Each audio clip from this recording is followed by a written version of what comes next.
Welcome to the Flower Lounge, a place for conversations with wildly creative people and a little plant-loving wisdom to help you experience life in full bloom. I'm Katie Hess, flower alchemist and founder of LOTUSWEI, and I believe in a world where we're all living at our personal edge.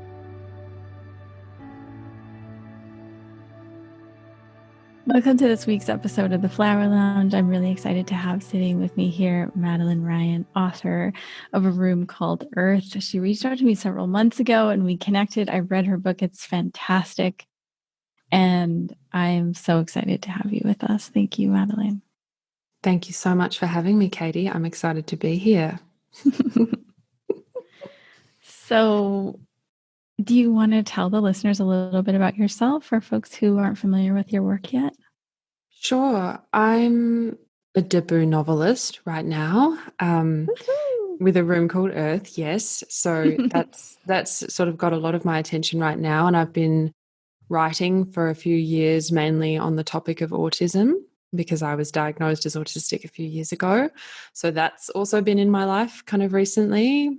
Prior to that, I was an actress and studied acting, had all different jobs and different guises. And yeah, I think a big shift happened for me when I moved to the country and deleted social media and stopped taking the hormonal birth control pill, which I know that you've talked a lot about in your blog posts and all sorts of things like that, which was a huge shift for me. And I believe completely cracked open my creative spirit in lots of ways. So that was a huge shift and is deeply tied with the book, I think, coming out of me and being born and this kind of phase of my life as you were as able a to writer. Get pregnant. Well, yeah, exactly. I was impregnated by, creative spirit inside and outside of me. Yeah, absolutely. So that's sort of me up until now. I'm currently working on the screen adaptation of the book with my partner. So that's also there. So yes, I guess like anyone, I'm many different things all at once, past, present, future, all of that. And flower essences have become a big part of my life recently, thanks to your work and what you do and learning about flowers through your book. And everything has been a beautiful adventure and part of this year and who I am this year too. So thank you for facilitating that. So any flowers that you're loving right now? Oh, right now I'm taking Wild Abundance and Red Rose, like the straight red rose elixir. And I'm loving that combination. I'm feeling very sensual and like the spring has just started here because I'm in Australia, obviously. And spring has just started. And I just find when I'm taking those, God, this sounds like a blatant advertisement, but like I'm, sitting in the sun just that bit longer and able to just sink into the present moment just a little bit deeper and a little bit more, and everything just becomes that bit richer. And that's been really lovely. And I've actually got Sacred Datura in the drawer. I'm a little bit nervous about that one, a little bit tentative. That one seems like it could be an intense sort of journey to go on. So it's there.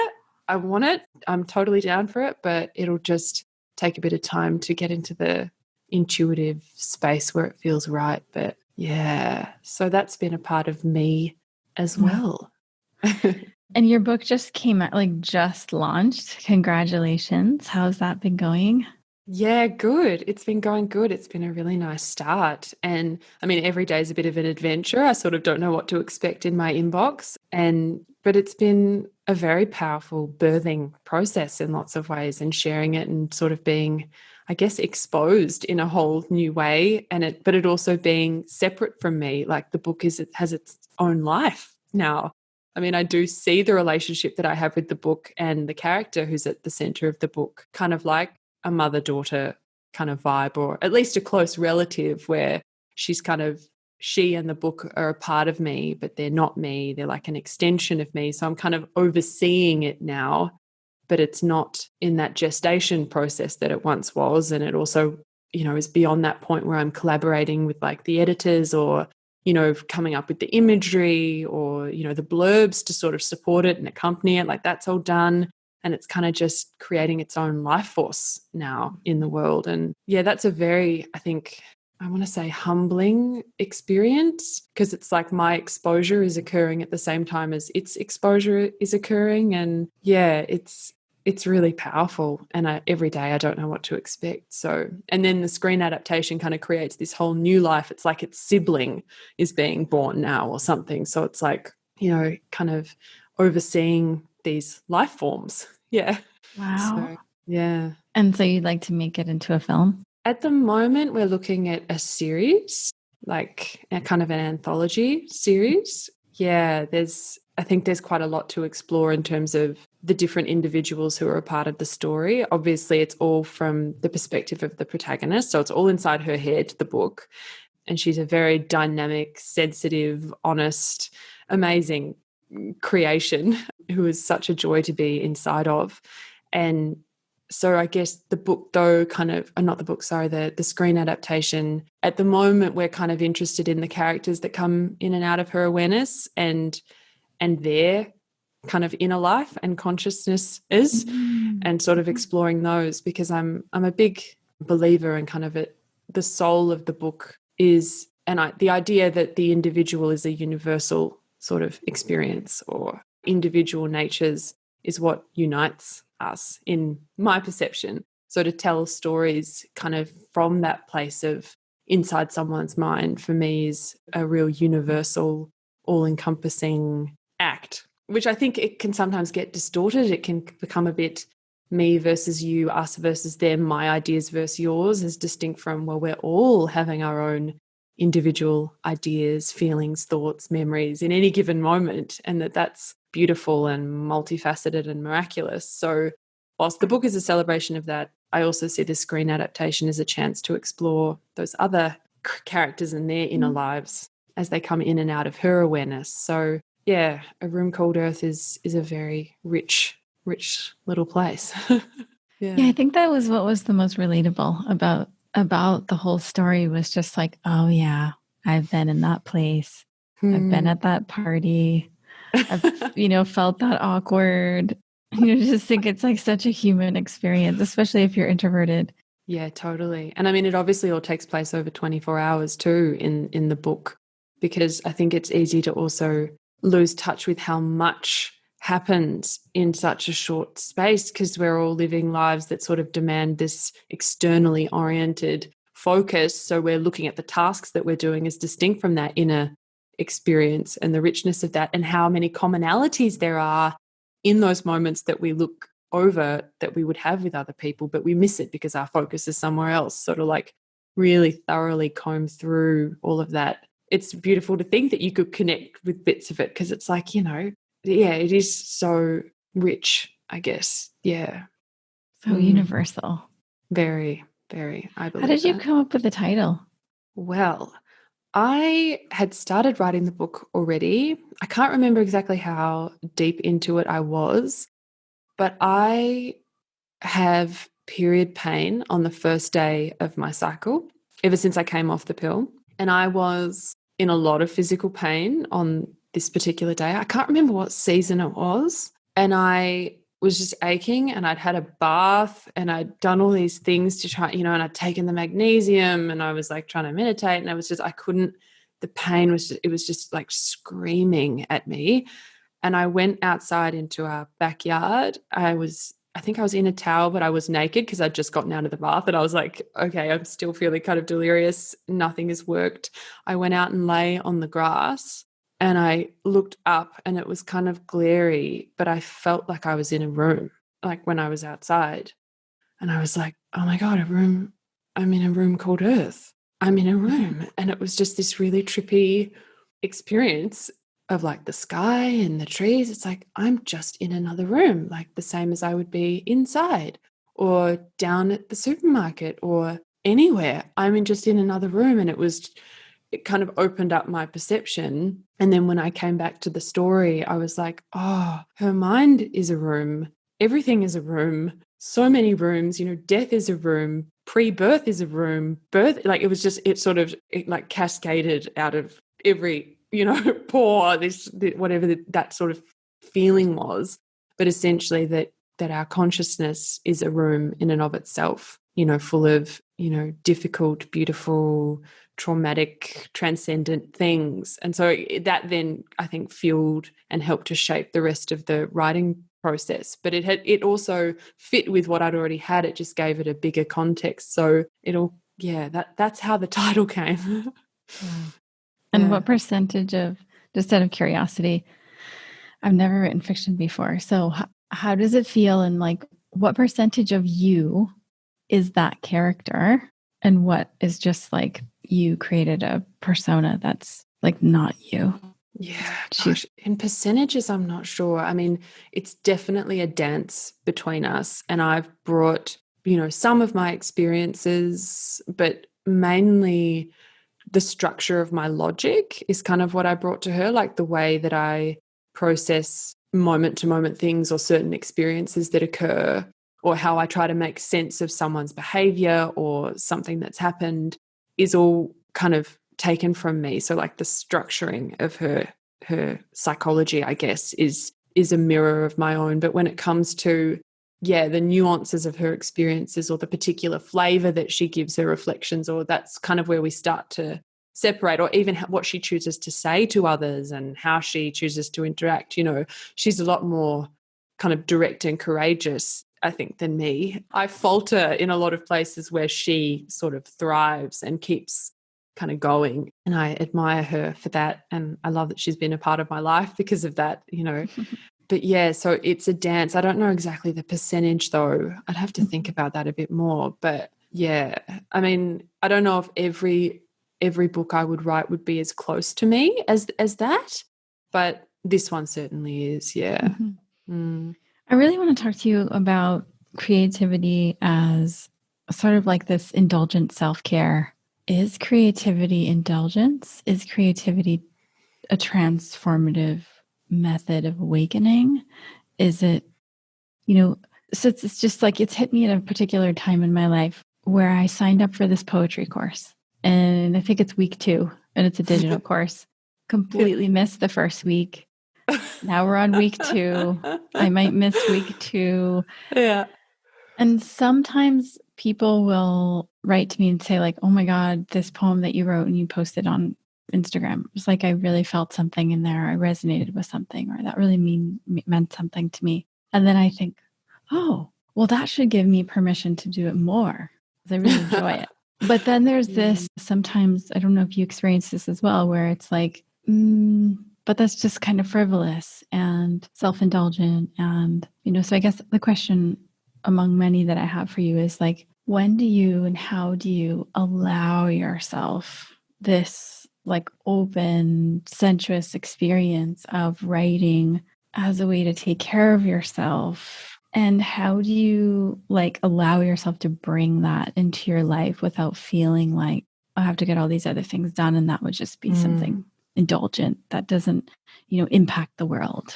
There is like no doubt that it is a radical act. It is like the ultimate rebellion against, I don't even know what. It's so all-encompassing, whatever that is, whatever that propulsion is to kind of, like when I was writing the novel, or when I started, I was also doing freelance writing, like for different publications. And that's a very different muscle, but it's similar to what you're saying though, in terms of that like immediate hit of validation. Or, I'd pitch an idea, it would get, yes, write it. I'd write it, it would get edited according to the format of whatever publication, it would get, shared. Hopefully I would be paid for it. It was like this kind of immediacy, both in terms of the validation, but in terms of the external stimulation. But I was also, every editor was different, but it was being shaped according to, the publication and the publication's needs and preferences and editorial requirements that minute, which was great. Like that can be a very creative process to kind of weave, my desire for a sense of transcendence in almost everything I do. I would still try to imbue every story with a sense of that in my own way if I could. And that was challenging and rigorous and fabulous. But it was also, I started to notice when the novel came into my life, an awareness, kind of addictive by comparison to writing the book and sitting down and allowing myself those hours kind of in the abyss with myself in a room not knowing where the novel was going to go, literally the story in some instances, but also what's going to come of this time. You know, does something have to come of this, or am I entitled to just sit here and nourish whatever I can feel coming through? And it was a real tension between those two like impulses. And I still kind of for a while kept them both going. I would go through phases of kind of a few months where I would just focus on the novel, but then I would go through a few phases where I didn't touch it. It was a constant back and forth. But what I do know, or what I'm learning, is that the pace at which the novel functioned, or the process of writing it and then subsequently sharing it with others, but was on a whole different frequency that was far less, addictive and dictated by external ideas of, I don't know, success or validation. It was much more mysterious and much more, I think, rebellious in that sense, because it was like, I don't know where this is going. And I'm allowing for that and loving myself and the process, even though I don't know. I had faith. I wanted it to be published. You know, I wanted it to be all those things. It's not like I had, you know, I often hear people talking about when they embark on things like this and they're like, oh, I didn't know, you know, I didn't necessarily think it was going to get published. I didn't know. It's like, I wanted all of that. Like, absolutely. In order to justify doing it to myself in the headspace I was in, I mean, I can be very ambitious and I had all those visions, but even having those visions doesn't mean you don't have extraordinary levels of doubt, and committing to that space was still a very complicated inner journey. But I think journey, I feel like I always use the word journey, but it's just such a perfect way to describe it. I mean, it was an adventure, it was a journey, but like, yeah. So I guess your question about like, how do you, it's like a discipline, I guess, kind of like anything else. And it's so much more like the kind of foundation committing to that has given me on a consistent basis, but also in terms of now my life and the fact that a book exists. Whilst that's brilliant, it's like, you know, what it gave me in terms of my relationship to myself and to what life is about in a more expansive way. And that it's so important that our awareness of how we can contribute and what matters to us is constantly shifting, I think.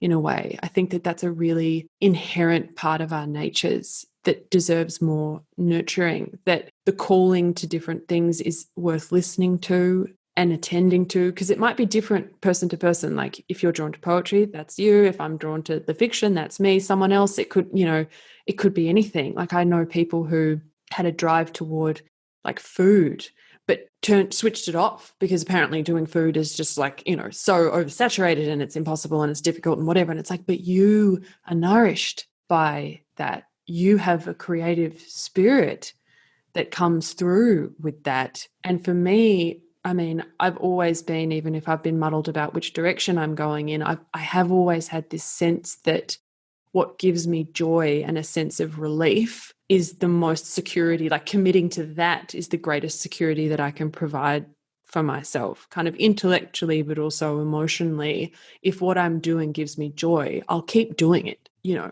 I will keep doing it, or I'll want to keep doing it, or it will keep calling to me even when I'm distracted. You know, it's got this kind of like staying power that nothing else has. And even if kind of the goalposts of what gives me joy or is changing, because I wanted to be an actress my whole childhood and I studied acting and I was like, I am going to be, you know, that is where I'm going, that is what I'm doing. But then there would writing and like journaling and things would keep kind of calling. And I was like, oh, that, you know, my parents are both writers. So I was like, oh, that's too easy. That's too like my parents. That's too obvious. That's just too like, just don't. That's not me. That's something else. That's just, yeah, I can do that. But like, whatever, you know, I'm going to be an actress and I'm going to try really hard because we've got to try really hard and struggle. You know, if we're struggling, we know we're onto something, right?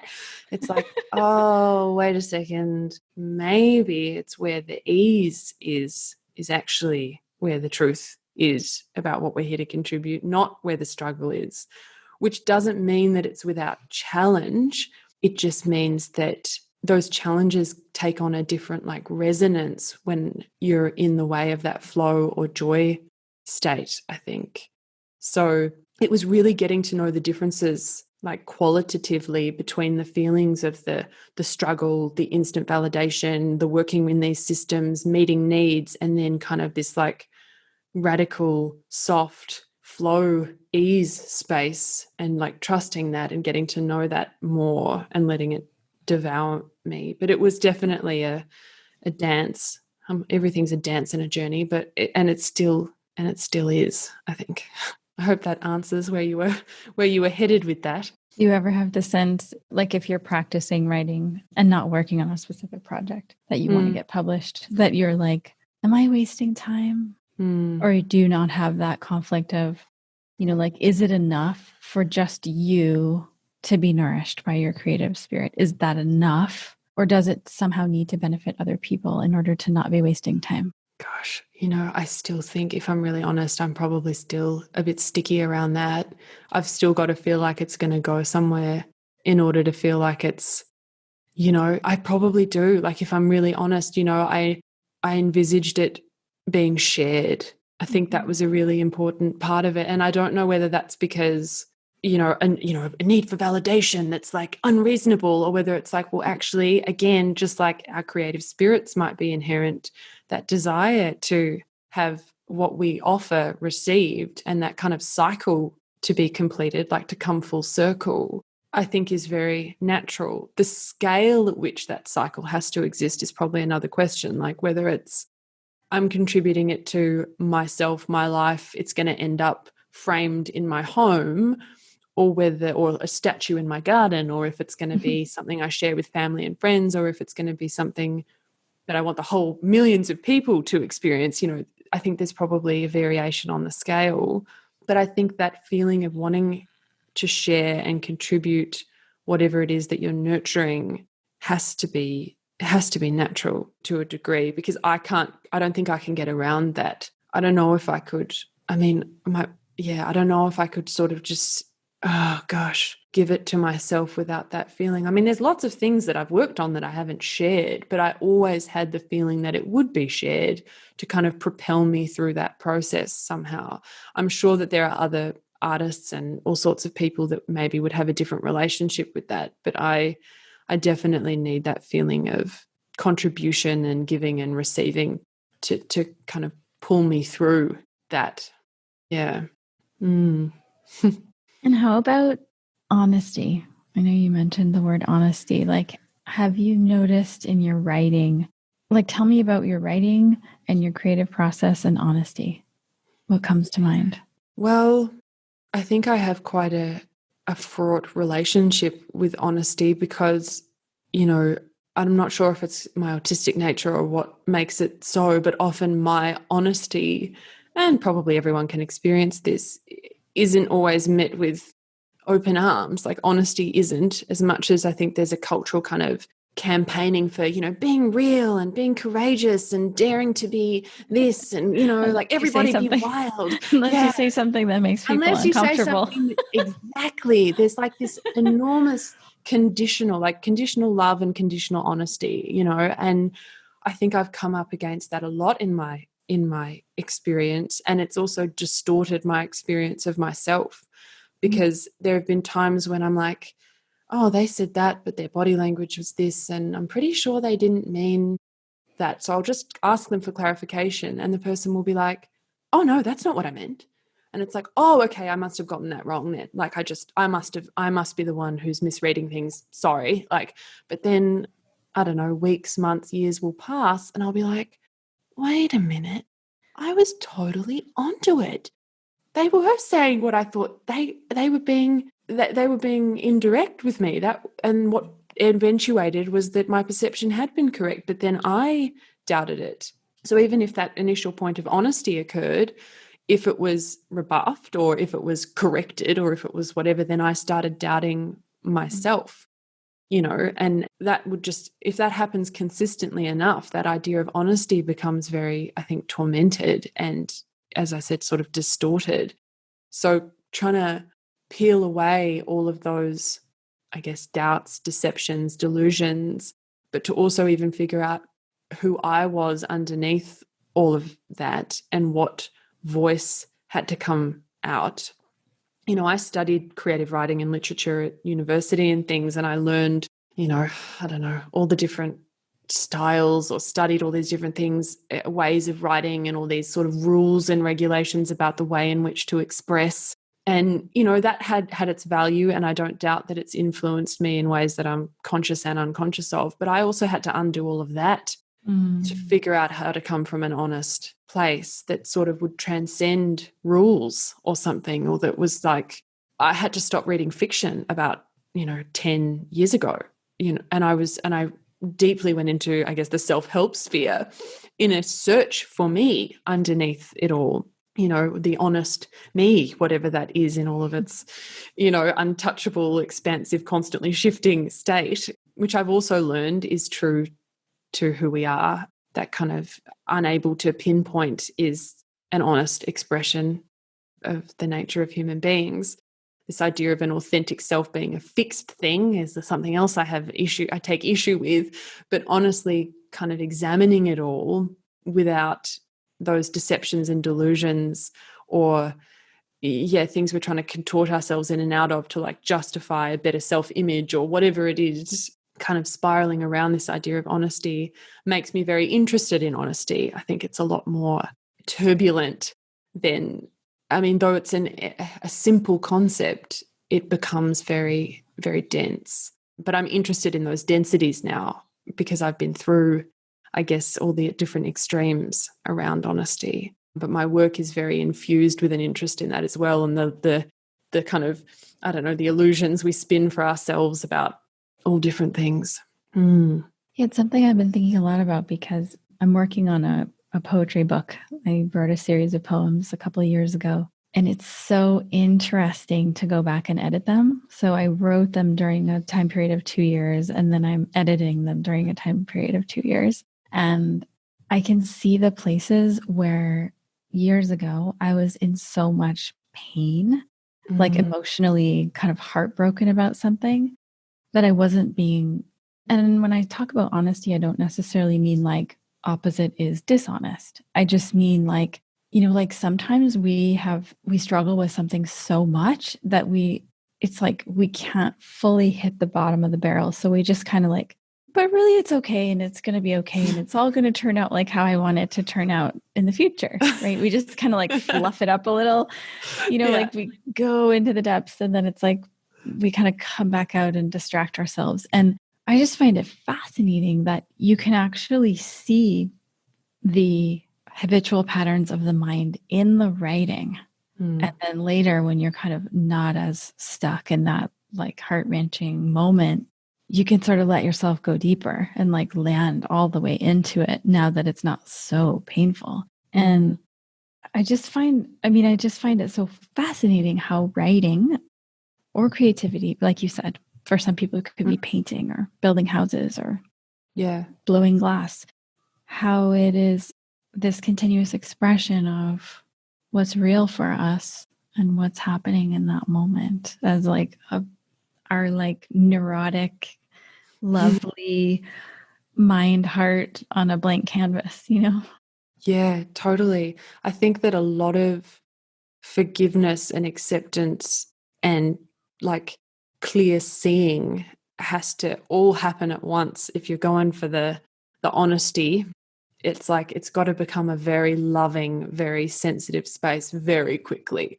because lots of stuff that is considered kind of culturally, socially ugly, not okay, uncomfortable, not to be talked about isn't really happening actually. Apparently, everybody's fine and okay and busy and doing great actually. And if you're not, you probably, need help and then that implies that there's something wrong with you for feeling and for thinking and for whatever.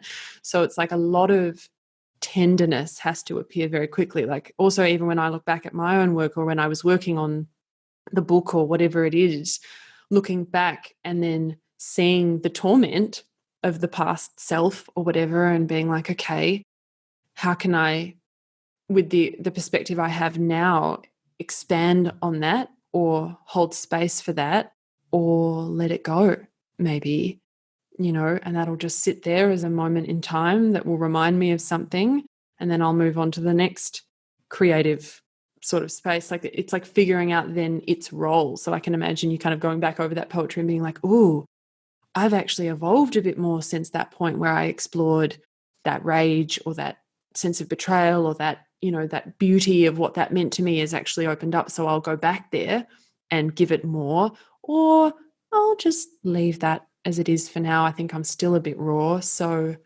I don't know where that's going yet. And then another thing would be like, yeah, wow, I've actually resolved that. It doesn't interest me as much anymore. What else can I give birth to? It's like all these nuances appear when you start examining that. And I think, yeah, that would apply to anything that you had a creative kind of pull toward or a yearning to express. People, as you're saying, like building houses or, wanting to cook foods. It's like all of those things would come to represent moments in time of who you've been and who you are and who you're becoming. And unless you can cultivate like an acceptance and a sensitivity around those things, it's going to be very hard to continue as well, I think. If you keep looking at those things and being like, oh my God, I was so naive. I wish that wasn't even a part of me. I just want to burn it. And it's like, well, again, let's just hold space for that. That's another thing to write a poem out of, or that's another thing to, shape the garden out of, is whatever that feeling is too. Like that, it's like everything becomes, it's interesting actually. It's like everything becomes valid when you're not chasing a specific kind of validation. It's like it all becomes beautiful in its own way. And then that flow keeps happening. So just thinking again about that commitment to that space with yourself in the flow, or then trying to meet the external kind of demands and trying to marry those worlds. I think that's an interesting process to go through, kind of acceptance and sensitivity to all the different things that arise. Yeah.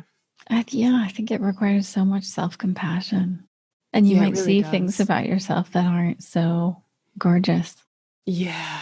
There's a lot of not gorgeous, or gorgeous, not gorgeous. There's so much. And it can be so hard to acknowledge. Like still, I find I'm constantly, flabbergasted at myself. Like, am I really having that about this experience? Like, haven't I grown past this? Why am I still experiencing this? Surely I've moved beyond this. I dealt with this 3 years ago. Why is it happening now? And it's like, oh my gosh, I'm human. That's why it's happening now. And why, I need to embrace it. And what can I create from it? Yeah. Yeah, I find that writing can show you parts of yourself that you can't see otherwise. Maybe I'm just realizing that right now. I'm thinking about, seeing myself through a lens of like, oh, well, that's quite cold or removed, or sounds like I'm lecturing or arrogant. And that's never how I would perceive myself. But then I see it in the writing and it's like, oh God. But then it's like, yeah, maybe that's all there. And it's okay. It's like coping. Yeah. Like you see where you go as coping, right? With pain.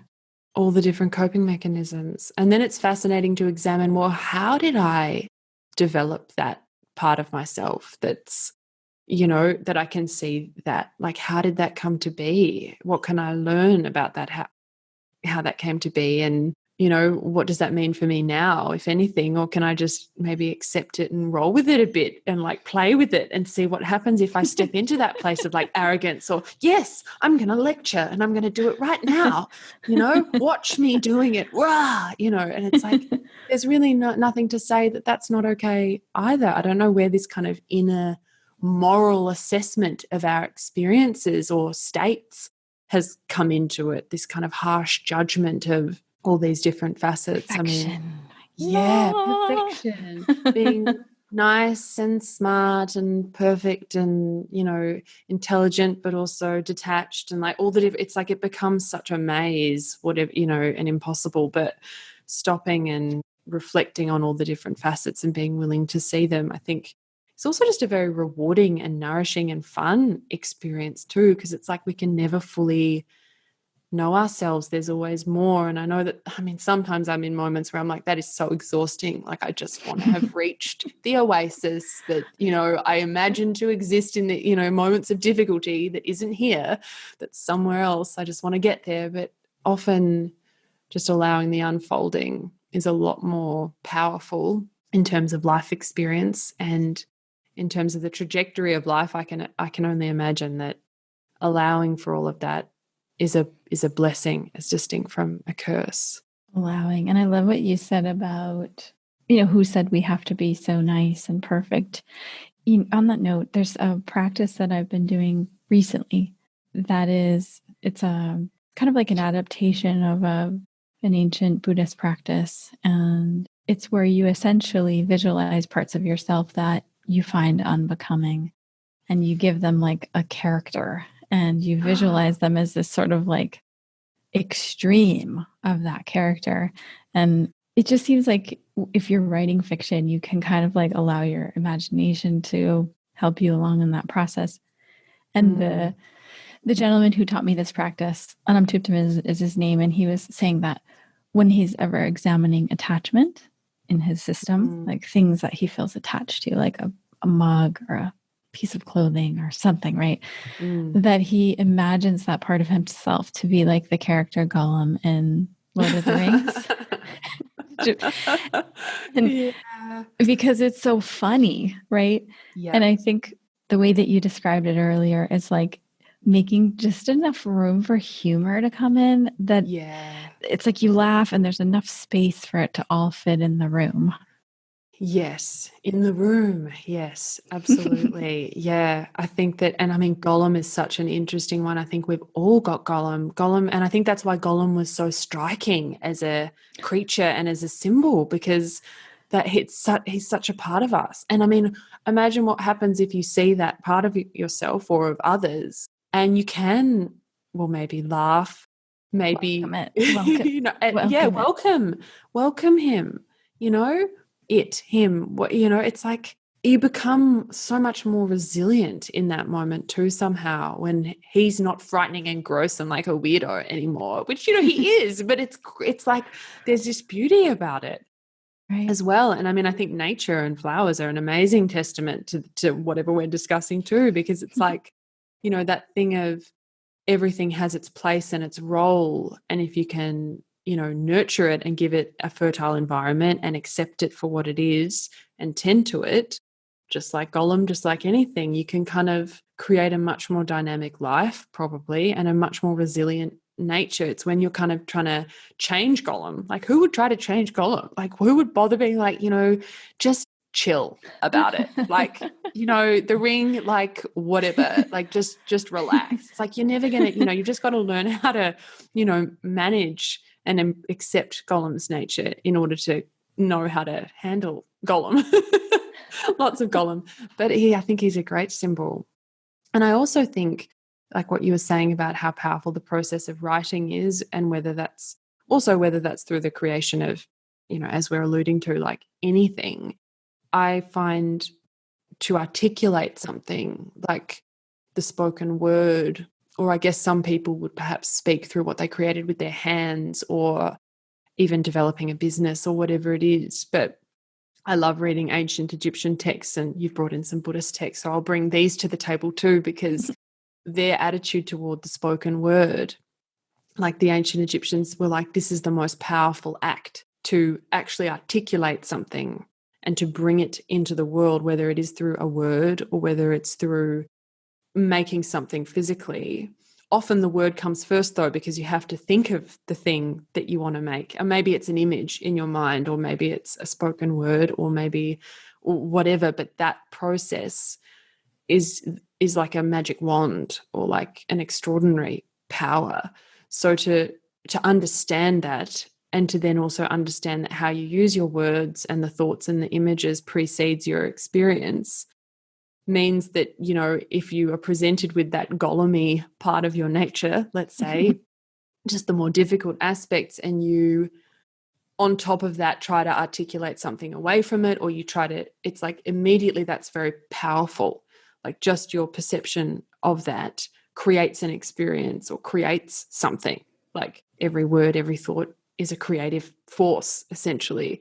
So the choice about how to relate to it, it's like, well, what do I want to create in this moment now that I've seen this part of myself, or part of my body of work, or part of another person? It's like, well, what do I create here with my words, with my thoughts, with the images?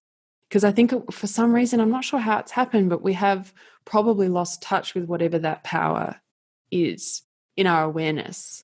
I don't really know how. I don't know what's done that, but I think it's important to be mindful of. Something I was on a big kick about this last year, I think, where I felt like there were these secret languages that we all spoke, but we had lost. One of them being like writing, like, pulling the words from how to describe it.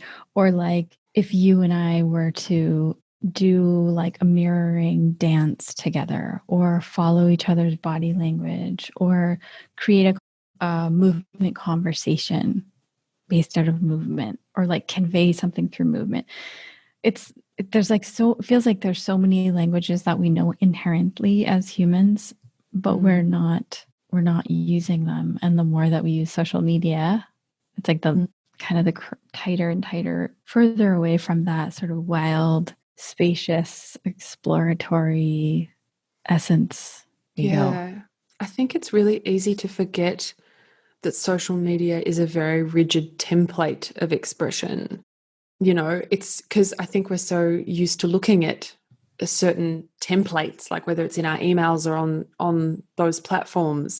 And it's like, well, I do a post and I write a caption and I do the thing, or I've got to do it in this many characters, or I've got to, and I mean, that can be creative to a point, I think. But then it starts to probably shape your neural pathways, and then it starts to change the way we communicate or express as we know it. And like, that's not necessarily bad. But as we're saying, it's just about the awareness that that tool or that vehicle has that effect. What do we want to create? Do we want to keep creating that?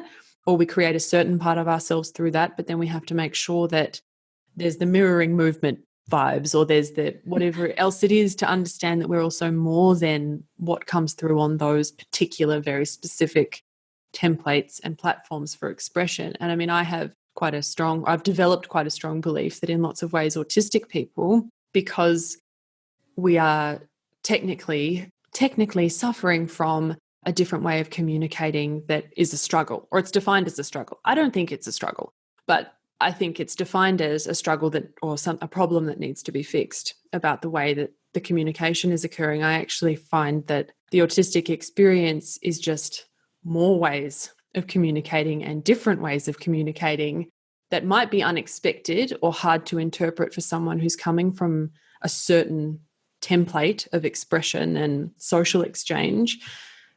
It's just like we're here to kind of break open what the templates have been, whether that's on social media, but I mean also just in day-to-day life exchanges. Inevitably, the autistic person is going to be operating outside of the conventions of a particular exchange, whether that's, I don't know, I mean, it's so easy to also miss all of these nuances when you're getting your coffee or buying your shopping or handling someone on the phone that you don't know, but you're dealing with this very intimate issue with your plumbing or your whatever, and then there's your partner and how you communicate with them like that. And, we're communicating with ourselves, we're communicating with others constantly, but the way that we do those things can become so fixed so quickly. And then if someone comes who is nonverbal, it's like, oh, well, they have a problem with communication. It's like, oh no, every non-verbal person I've encountered is very expressive. Like, there is no doubt to me interacting with this person is not only communicative, but some of the most intimate experiences that I've had with other human beings have been in that space where the words are not part of that style of communication. I mean, it can be, but you have to have that awareness and that fluidity and that open-mindedness to see that there's more ways of communicating or creating or expressing than those that we tend to become accustomed to without awareness. And I think a lot of people just don't have time to think about it. Like, I've now clearly dedicated my life to thinking about this and expressing with this awareness and hopefully helping people kind of see it. But most people don't really have time to think about that. They're just trying to, I don't know, sort of meet the values or appreciate the values that they've decided are their values, consciously or not, in their lives, and be a good person and go through those things. And so being presented with this nonverbal person, it's like, oh, I don't know how to incorporate that into my reality, and it can be a bit frightening. So I hope that, even flower essences and what you're doing and what I'm doing can help build those bridges and just ease the load and soften things, because there is a lot of fear around those differences. Because it's unknown, right? It's unknown. We're afraid of the unknown, and we're afraid of the space. We're afraid of the silence. And in order to bridge the gap of that, like someone who communicates differently, or maybe you're speaking to someone who's deaf or who can't see or who has other types of issues going on neurologically, it requires a certain spaciousness, right? And patience and being right there. Yeah. And that alone, I think, is scary for some people. A lot of people. Just to pause, you know? And to be still enough to be like, okay, this is what this is, and I'll go with it. Like, that is the biggest, that is the most powerful act, is to be able to be present and to be like, okay, I'm creating how I'm going to interact with this right now, and allowing it. Like, a lot of people, I don't think, kind of have time for that or even know it exists or something. But it's also in talking about the creative process, and that commitment to that space in the unknown and in the abyss is very deeply connected to whatever that is. Right. That presence with self and with other, and the unknown of that. I mean, that's got to be one of the most powerful forces on the planet. And I remember when I was writing the Flower Evolution book, there were moments where I was so uncomfortable. I just didn't even want to be in my own skin. I couldn't pinpoint why. Like, I didn't have a story about it, like I just literally didn't know why. I was like, I hate this. This is uncomfortable. I thought it was going to be this beautiful process of getting the contract, and every morning I'd wake up and words and creativity. Yeah. And it became this like, and which is a whole different experience. I wondered if you had any advice to people about, you hear a lot of people say, like, I want to write a book this life, no matter what, whoever it's for, I want to write a book. So whether it's unknown, whether it's discomfort, whether it's looking at yourself and your weird characters and oddities, what advice would you give to someone who is like, I really, really want to write a book, but I don't know where to start?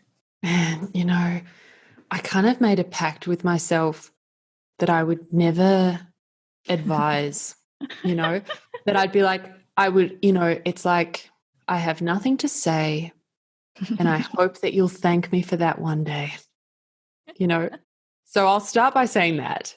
Uh-huh. But if we're more specifically, say, talking about feelings of discomfort that arise in the process, I've found, I don't know how long it takes to move through it or to kind of get underneath it.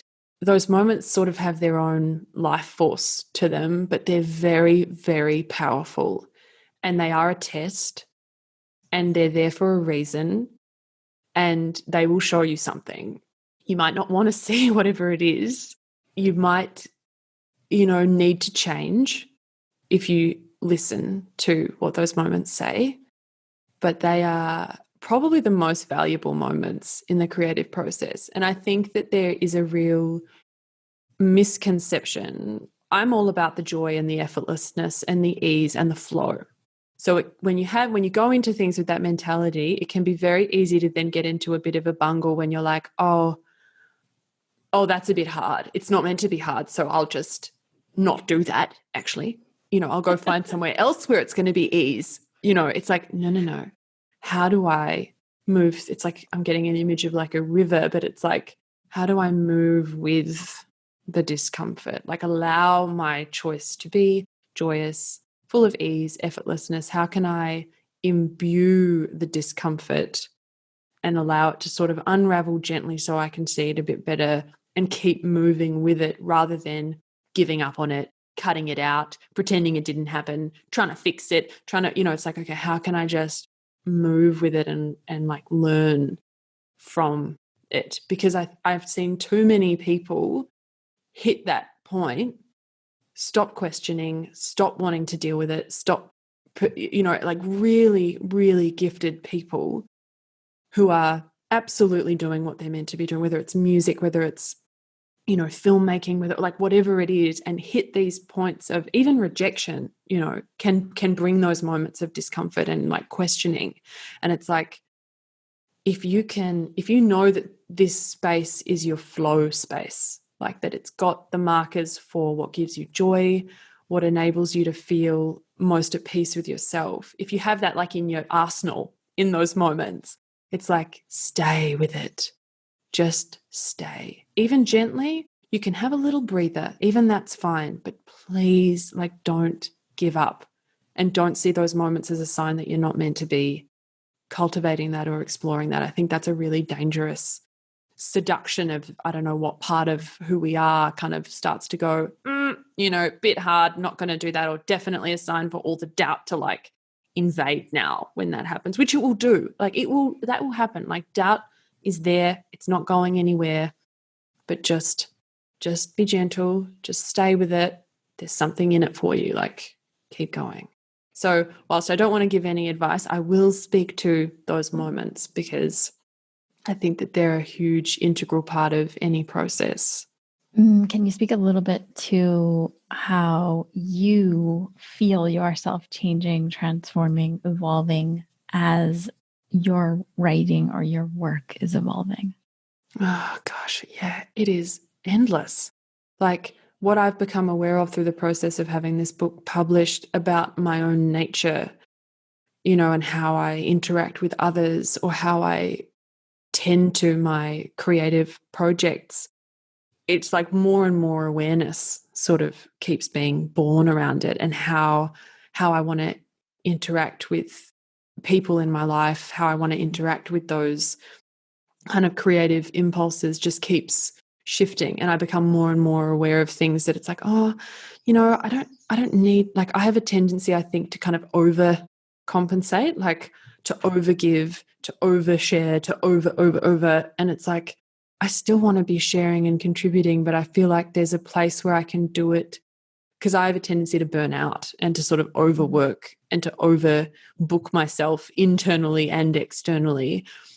And then I'll be really uncomfortable in moments where there's nothing and I can just sit, and it's like, oh, wait, like, no, I'll do something in this space. Now that I've finally been given this thing that I've been yearning, I don't even really want it. I want the rush of the stimulus and the sharing and the, you know, and so it's like trying to learn how to do all of the communicating and expressing and tending to things from a more peaceful inner space, and kind of not pulling back all my energy, but certainly learning how to become more centered in that, because I do have a tendency to overcompensate. I think that also comes from what we were talking about earlier with the honesty and the kind of the sharing, and then feeling bad for making others feel uncomfortable. Like this feeling of, I have to overcompensate because I don't think, feel, or process information like the majority of people around me. So I have to make sure that nobody is scared of me. Everybody, you're safe. Like I'm going to do the emojis and I'm going to do the colors and I'm going to do all the things because I want everybody to know I come in peace. You know, I'm not going to, look, isn't this joyous and sweet and fabulous? Like everybody, you're safe, you're safe, you're safe, you're safe. Because ultimately on some level, they're probably not in my presence. And it's taking greater ownership of that. And it's not that they're not safe. It's just I'm aware that when I actually speak what I can see and genuinely allow for the feelings that I feel, and if I share them, they're often challenging to people. So it's finding that balance between that reality and the part of me that likes doing emojis and colored emails and gifts and doing all the fun, expressive things, you know, but just not using that as a kind of weapon to like conceal something that I feel guilty for. It's like trying to get it all into greater alignment, which is a life's work, you know. I'm not going to have that done by the end of the week, but it's something that's like a, you know, a flower essence by flower essence, time in the sun, conversation with a family member, session of therapy, visiting a shaman, 4 years later, experiential thing. So I guess that's where I'm at, though, in terms of what I want to learn and grow from consciously right now. I'm sure there's lots of unconscious stuff going on, but yeah. What happens if you just let it rip? Yeah, well, that's, God, even you just saying that feels freeing. I think on some level the book was certainly a part of whatever that impulse is. And probably whatever work is to come out of me in the future is getting closer and closer to whatever letting it rip looks like. And I don't necessarily think letting it rip isn't a loving space, or I'd like to tell myself that. But yeah, that is a frightening and fabulous idea. It's an awake space. Yeah. I mean, yeah, presence or a sense of presence can come in many ways. And I think letting it rip and then seeing yourself letting it rip and seeing other people see you letting it rip.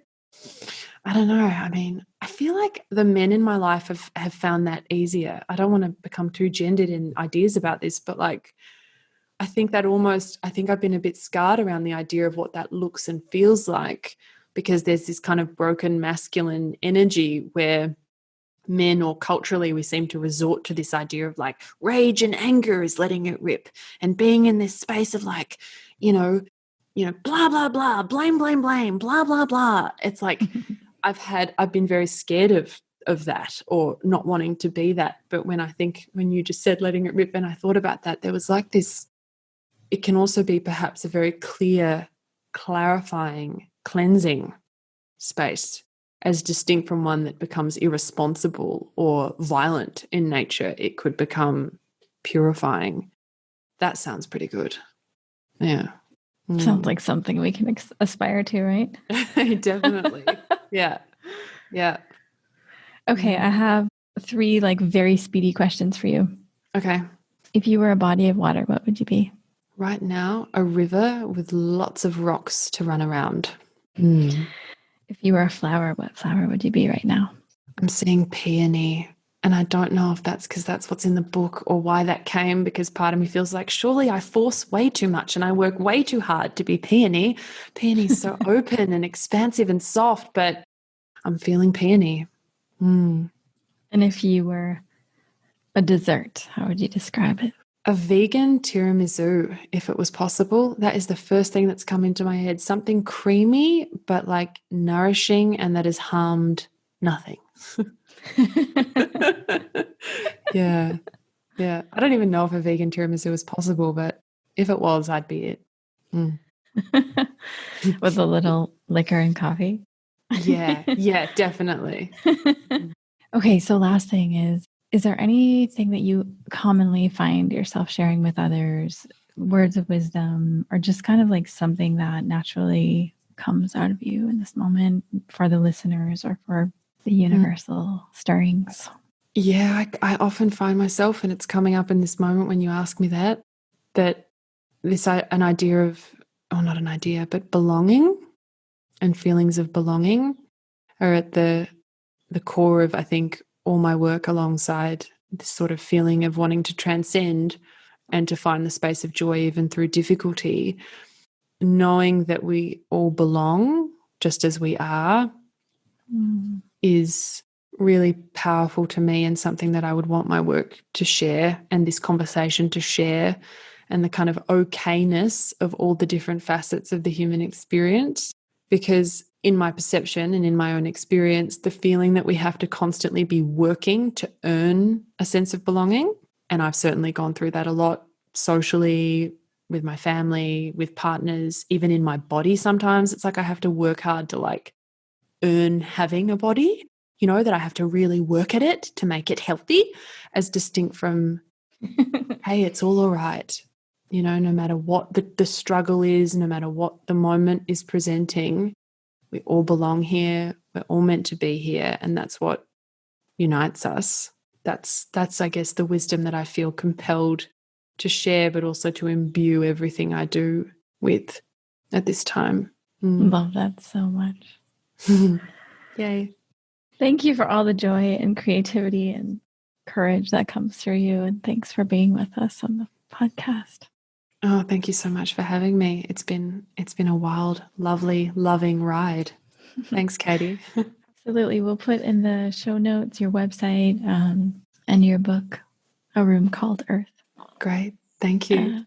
And I imagine that will be the best way to stay in touch with you and to hear about future projects like Screen Series. Yeah, Would be exactly. through your newsletter. Is that Yeah, right? I've got a newsletter, a quarterly newsletter, seasonal newsletter. Yeah. Nice. Thank you so much for being with us. Thank you for having me.